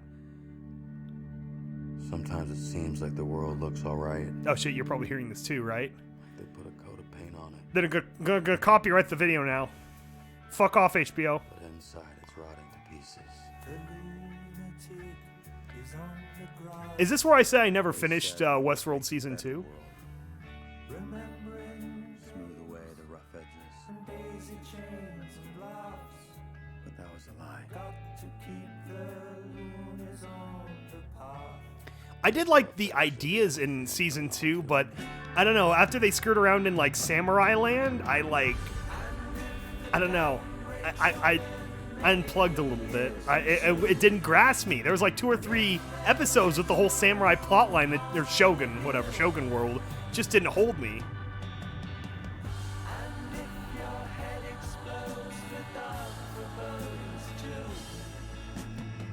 Oh sweet, it's got Aaron Paul.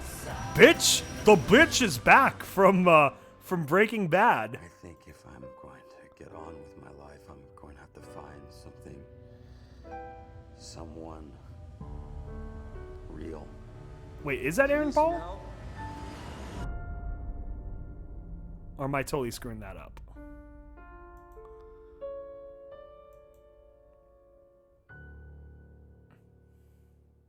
Okay, it looks like it's pivoting almost to straight cyberpunk,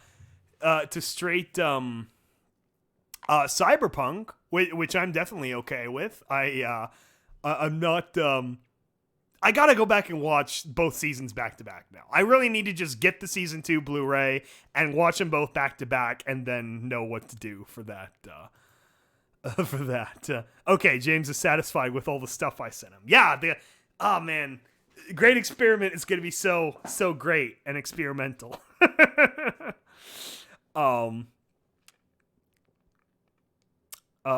That's right. Just watch Screwball be the key to the season 9 finale. Yeah, Cowboys bitch cooks meth on a stagecoach. that would be pretty great.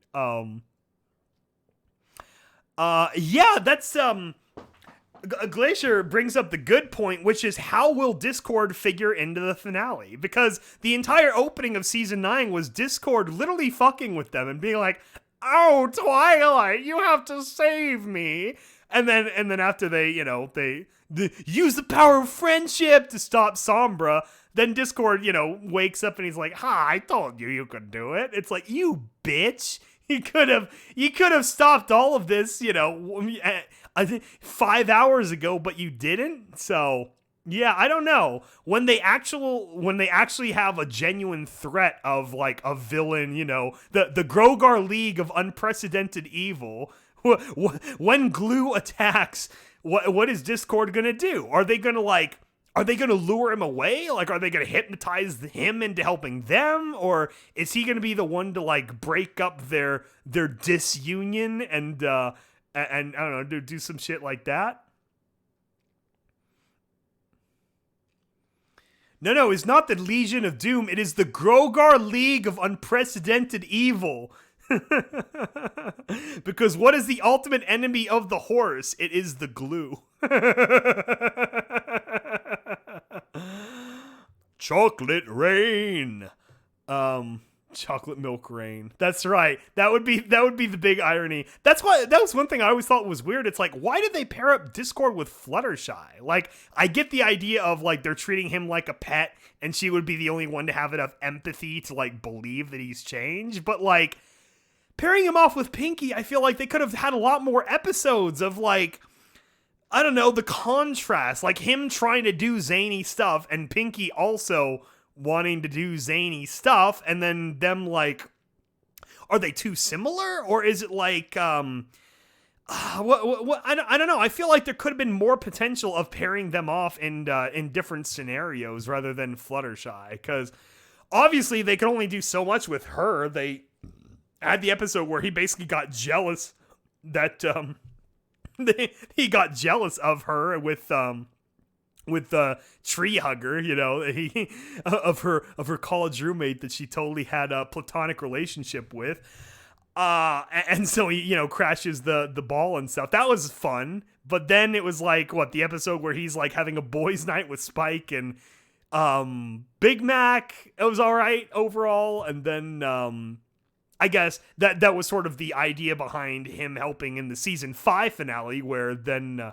Or not season 5, season 6 finale where Starlight and friends, Starlight's imperfect main 6 have to save actual main 6 from Chrysalis.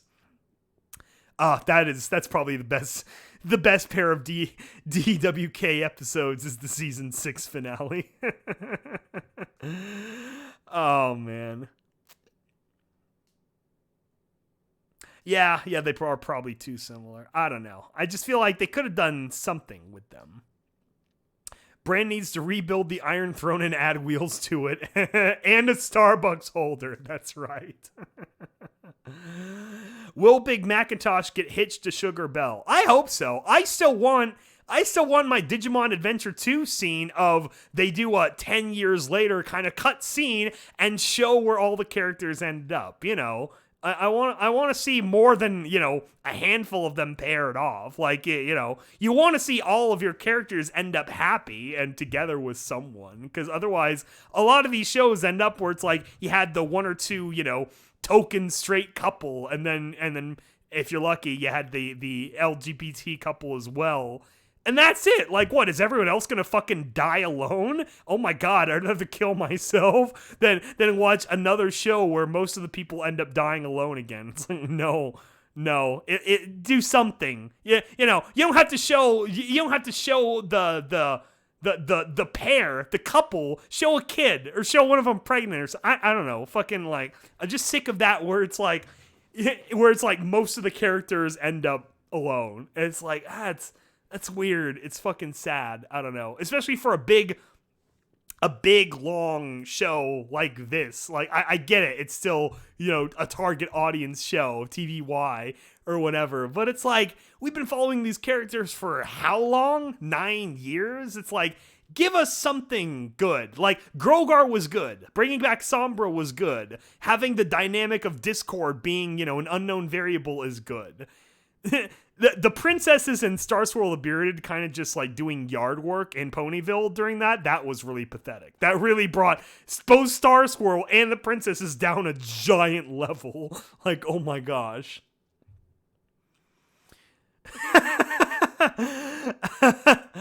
Bran will have all the cripples racing on a track and create NASCAR. See, the great thing about King Bran the Broken, first of his name of the Six Kingdoms, is that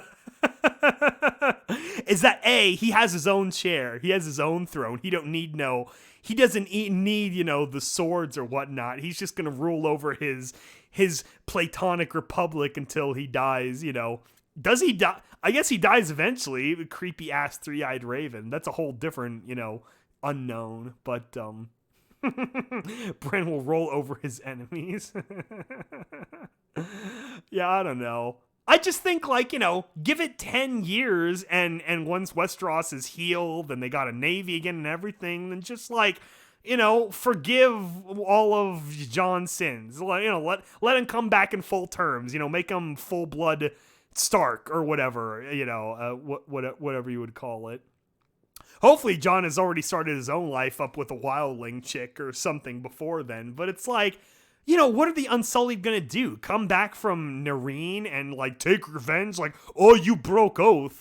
No, fuck off. You had Essos. You had 4 cities in Essos, Marine and Astapor and all this shit. It's just keep them. Just roll over Essos. Do all your queen stuff there. But no, I gotta have my family throne back. You guys gotta give me my throne back. You took it. This is mine. It's no, go away. And then she did go away. I gotta say, even though all the leaks basically came true exactly as they were leaked a year ago, it was so sudden and shocking when Jon actually stabbed her, and he got a good angle on her too. Did you see where the knife ended up? He went right through her bottom ribs, right through the heart. That was really good aim on his part. He can't half-ass a job like that, because if she survives, then everyone's dead. Bran had 2 legs to stand on. That's right, he did. The 3-wheeled raven. Does Flash Sentry still have a chance? I don't know. I think Twilight's just going to set up her own harem, just like the other princesses. What do you think the Bat Ponies do all night with Luna? They're definitely not guarding. Oh my god. Yeah. Yeah, so I do apologize again for all of the Game of Thrones fans who are about to take the black themselves, but I really enjoyed the way it ended. I don't know. All I wanted was my independent North and for the Targaryens and the Lannisters to fuck off one way or another. So yeah, it worked out pretty well for me. It's all about the journey. Maybe the real Game of Thrones was the friends we made along the way.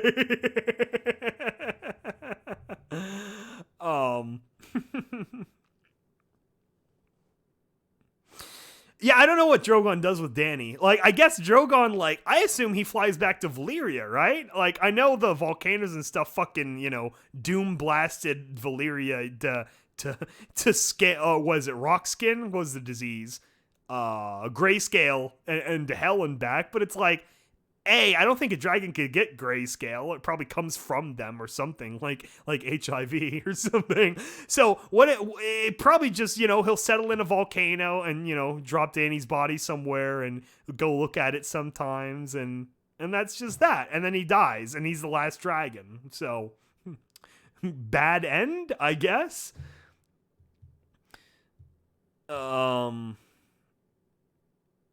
Okay, so we're getting up on the 2-hour mark. I think this has been a very lively discussion. Thank you for everyone in chat for participating. Hopefully you were not kept too awake.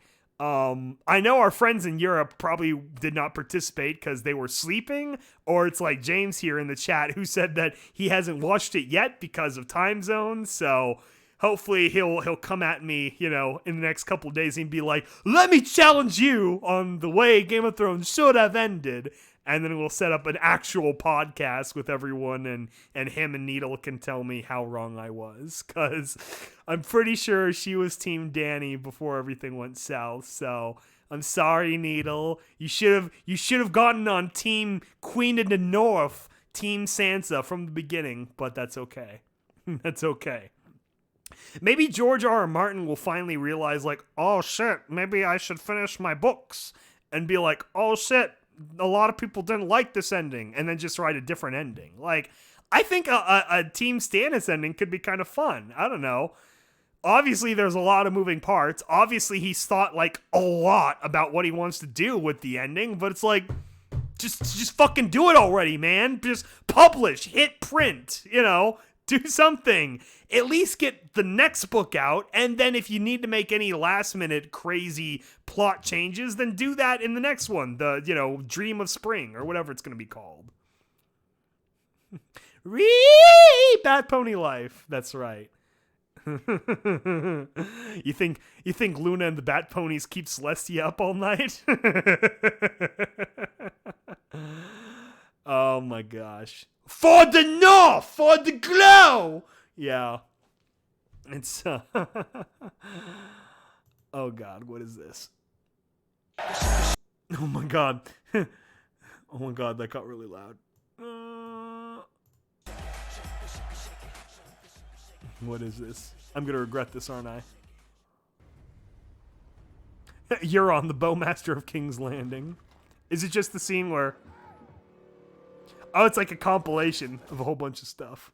Okay, going back to the chat screen.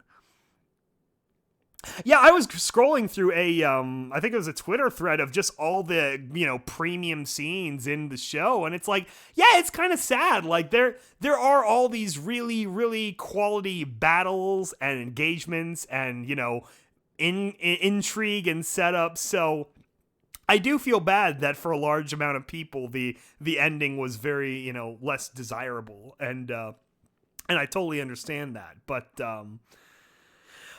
at least we had, 4 quality seasons or 6 quality seasons, depending on how you cut the quality cake. So, hopefully looking back over time, it'll be like the prequels, where more and more people are like, yeah, I mean, it was bad, but it had kind of this neat stuff here, and this, and maybe this lesson will show George, like, okay, here's what I don't do when I finish the books in 25 years. And then, when 2045 rolls around, then we can read the actual ending of the story, which would be really great. Mangoes and mangoes and mango vodka. Mango vodka sounds amazing, actually. Danny must break the wheel of Bran's wheelchair. That's right. They replaced the wheel with 2 wheels. Oh, this is great on Twitter. I can't believe Ricky Berwick won the Game of Thrones. All hail Ricky, first of his name. That's pretty great. Okay, let's do a passive scan of the Game of Thrones hashtag on Twitter and see what people are saying. That's right. The goodest boys in the realm are Ghost and Drogon. Oh yeah, of course. This is the sound of 1 million HBO subscriptions getting deactivated. Yeah. Why would anyone stick around for HBO now? Regardless of the ending, Amelia Clark put in some work this past decade. Yeah, no, Danny was a great character. It is really great and enjoyable. Sometimes duty is the death of love, and then a picture of Jon killing both, what's her name? The wildling chick she loved, and then also Danny. That was sad. Jon's lines in season 8. I don't want the throne, and you are my queen. That's it. That's his entire character arc in season 8.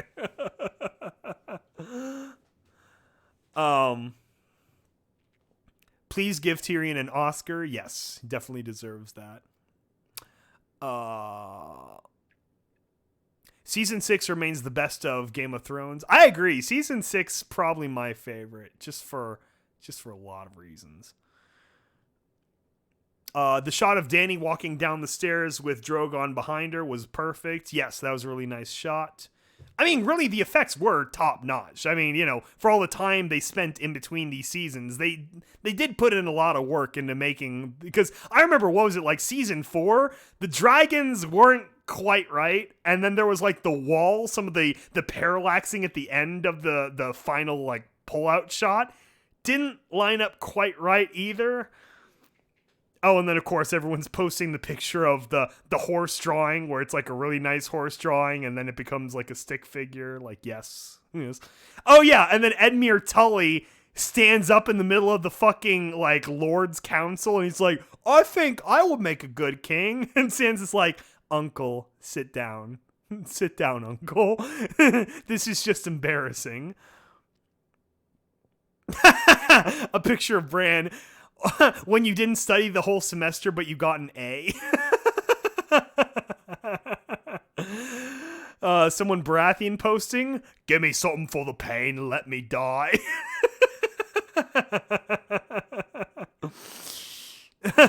Bran is the great puppet master controlling everyone. I like that theory. I like the theory of Bran being a megalomaniacal, force that just orchestrated his own ascension. Because, yeah, he does have that kind of snippy line like, that's why I'm here. when Tyrion first suggested that he be king. Oh, yeah, and then Arya Stark, she goes out like that one book character, the mythological one that just sails west into the sea to discover, the uncharted world beyond the western, the summer ocean. At least Jon finally pet Ghost. Yes, Jon finally pet Ghost. He didn't hug it. It's just this very, like, cold, brush against his cheek, but whatever. At least he touched him. It's kind of sad still. Dragon burning the Iron Throne was poetic, yes. Brienne updating the Wikipedia page of Jaime Lannister. Yeah, that was nice of her.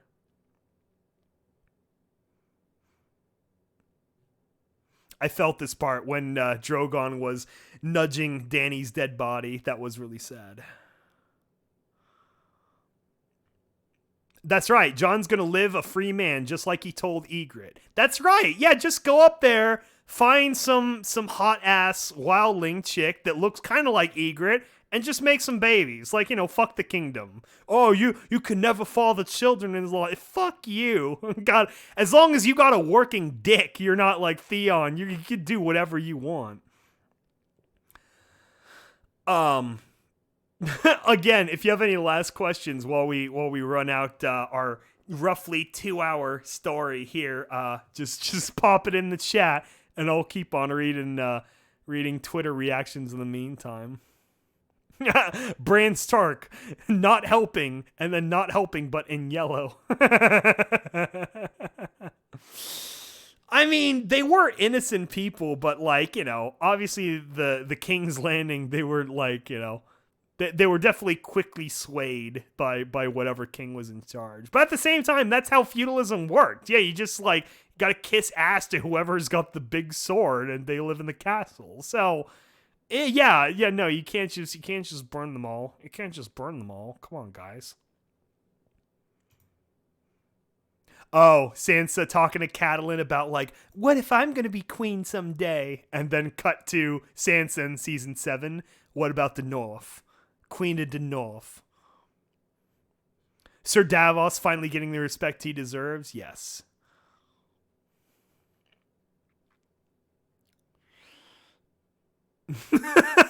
Nobody, not a single soul. Edmure Tully. I think I'd make a good king. You shut the fuck up. Your fucking red wedding is what got us deeper into this mess in the first place, you bitch. Sit down. Sit down, Edmure.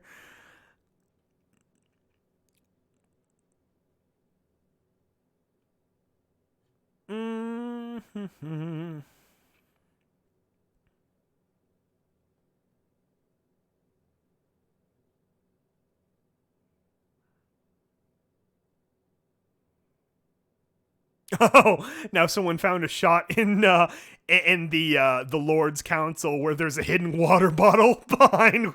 Oh, it's Samwell. Oh no, behind Samwell Tarly's shoe, there's a water bottle. Oh, that's sad.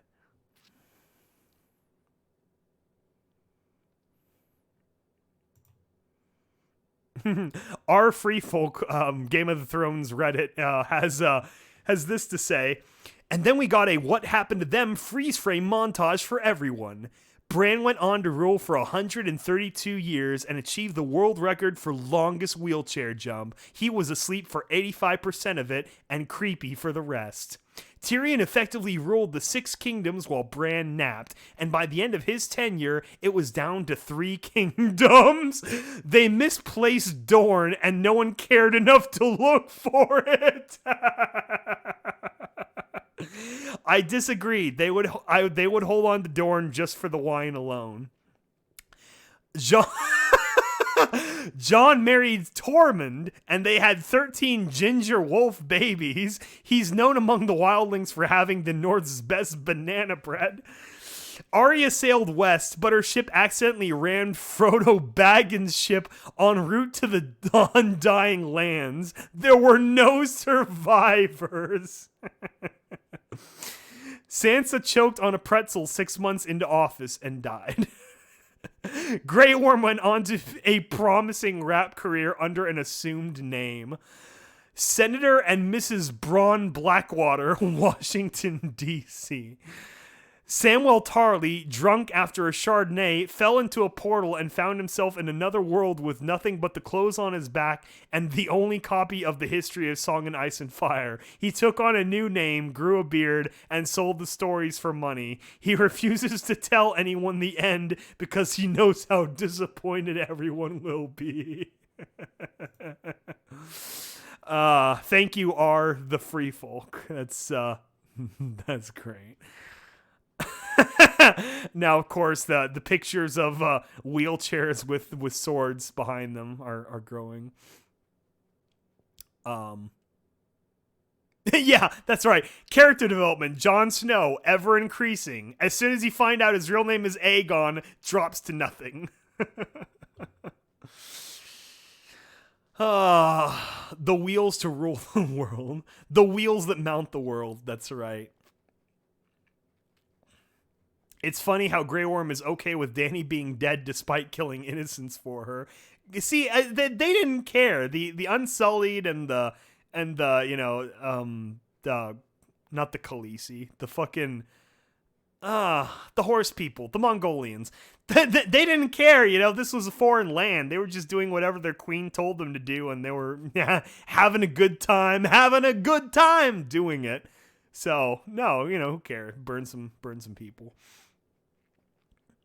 Jon Snow knows things. He's going to have fun beyond the wall. Dothraki, yes, thank you. The Dothraki. Vyas Dothrak.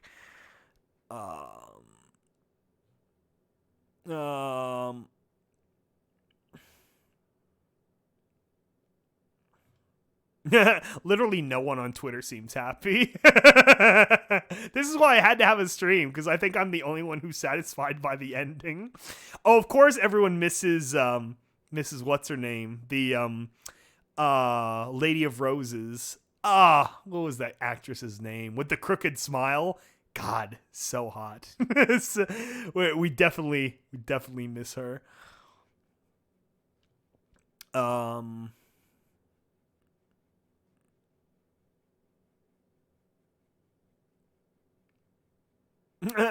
Oh, great.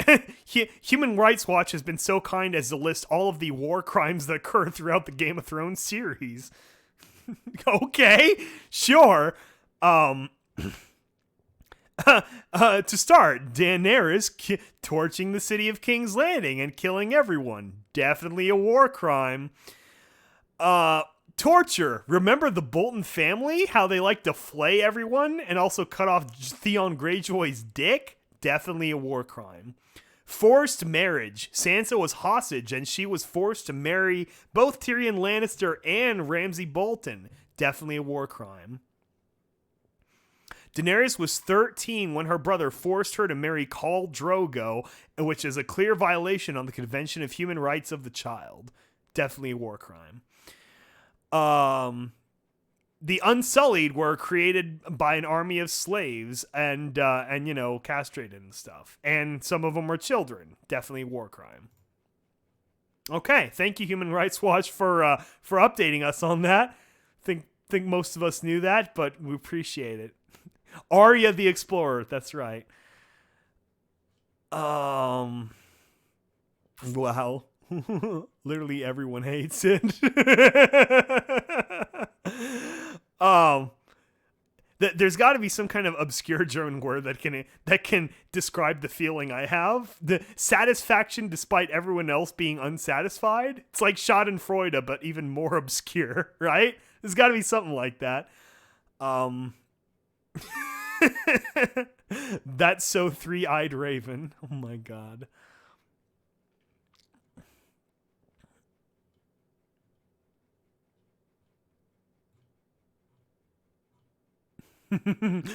Fuck them kids, Danny 2019.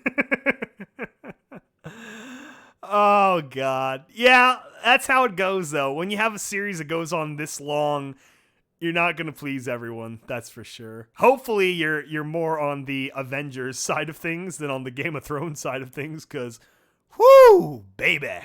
That's something else.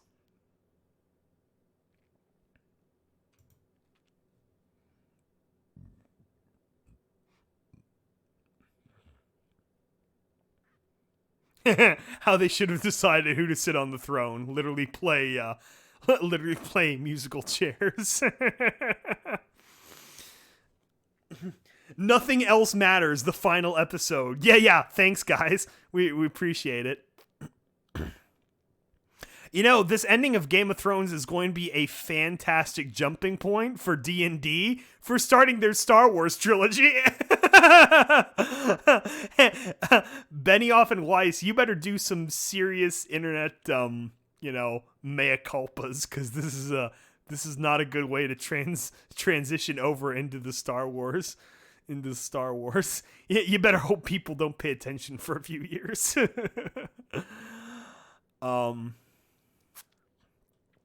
Sansa Stark in her bedroom after becoming Queen of the North.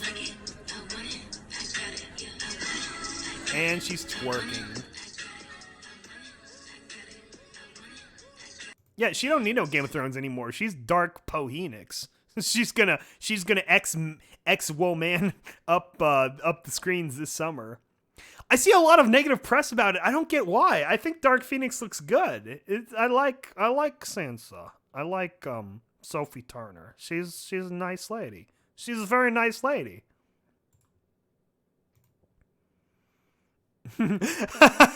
This is a great take. Bran can become king by doing literally nothing, then I can also become something by doing literally nothing.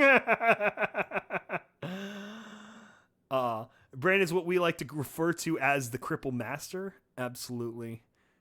Oof. I got Krusty the Clown gif. What in the hell was that? Bran becomes king. Jon Snow kills Daenerys. The Night Watch is still around despite there being no White Walkers. 8 years of plot development completely destroyed. Woo!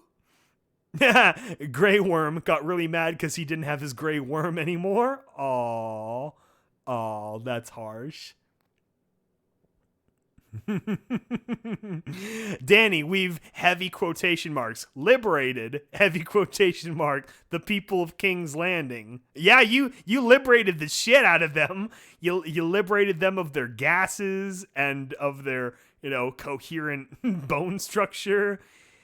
absolute maximum liberation.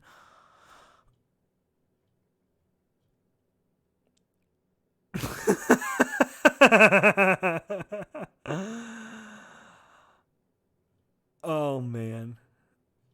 All right, those are pretty juicy. That was really great.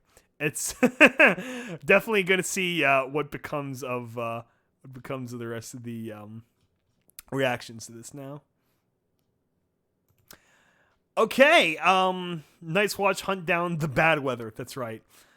Lego King's Landing and how many kids and a baby you can save before they die. Oh my gosh, yeah. Yeah, buy the Lego King's Landing set where it's all just gray miscellaneous pieces. All right, I think that's pretty good for the night. We're ending on a happy note. All hail King Bran the Broken, first of his name, ruler of the Andals and the First Men, and Lord Sovereign over the Six Kingdoms, and also the Queen of the North, Lady Sansa Stark, first of her name, and ruler over all the fucking North people, which is awesome, and I don't know, Garter of the Wall, Warden of the Edge of the World, whatever other title she wants to add to herself. She wasn't quite like Dany, where she stacked up titles like they were fucking Pokemon. So, maybe she'll just stay Queen of the North, and that's good enough.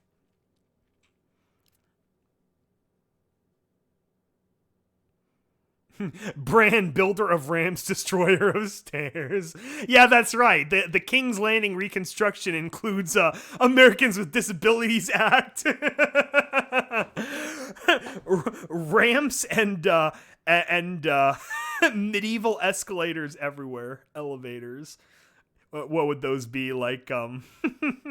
Like pulley chutes. That would be a real innovation.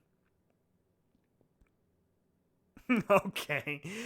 Anyway, thank you all for joining us for a fantastic BananaCast breakdown of Game of Thrones Postmortem. I am again very sorry to the vast majority of the world that were very unsatisfied with the ending. I'm sorry. I empathize, but I'm pretty satisfied. I got me my independent North. And all the Lannisters got fucked off into oblivion, and all the Targaryens got fucked off. So yeah, I don't know. It worked out for me. Anyway, we made great progress on The Great Experiment the last couple of days. Like, you can't even imagine. A lot of Confessions editing was also done the last couple of days, so that's coming along great. Terminal Secrets inches ever closer. And Needle is just about healed up, so more recordings are on the way for more Wasteland survival guides and other fun stuff like that. So we hope to keep the old pipeline of content coming as soon as we can. So anyway, thank you all for joining us for a fantastic BananaCast, and try not to drink the milk of the poppy too quickly. just hold on to those first couple of seasons that you enjoyed, because that's still something to enjoy. And maybe in the next 45 years we'll get the books too. That would be great. So thank y'all for joining us to another BananaCast.